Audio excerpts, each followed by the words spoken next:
করছি, একেই কি রাসূল, আমি কি এই জনগোষ্ঠীকে ধ্বংস করে দেব? তখন খুনের কথা বলবো না, যে খুনের মাধ্যমে আল্লাহু আকবার ওয়ালিদিনা ওয়া আজওয়াজিনা ওয়া যুররিয়াতিনা।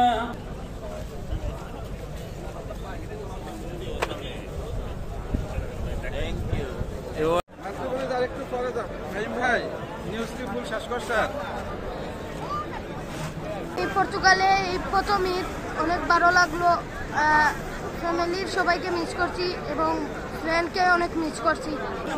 প্রবাসের মাটিতে লিসবন সিটিতে এত মুসল্লি একসাথে ঈদের নামাজ পড়াটা অনেক সৌভাগ্যের ব্যাপার বলে মনে করি। আমরা সবাই বাংলাদেশকে অনেক বেশি মিস করতেছি। আসে থেকে কোনো অবস্থাতেই কোনো ঘাটতি আমরা মনে করি না। এইখানে পর্তুগাল মিউনিসিপ্যালিটি, পর্তুগালের পুলিশ প্রশাসন, পর্তুগালের সমস্ত প্রশাসন আমাদেরকে সার্বিকভাবে এই সহযোগিতাটা করে। মুসলিমরা এসেছেন এই জামাতটিতে অংশগ্রহণ করার জন্য। কেবল বাংলাদেশি নয়, বিশ্বের বিভিন্ন দেশের যে মুসলিমরা এই দেশে অবস্থান করেন তারা এই জামাটিতে অংশগ্রহণ করে থাকেন।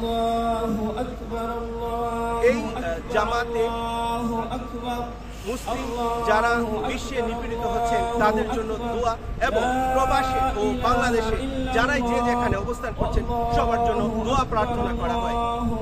আনোয়ার এইচ খান ফাহিম, আজিবি, লিসবন, পর্তুগাল।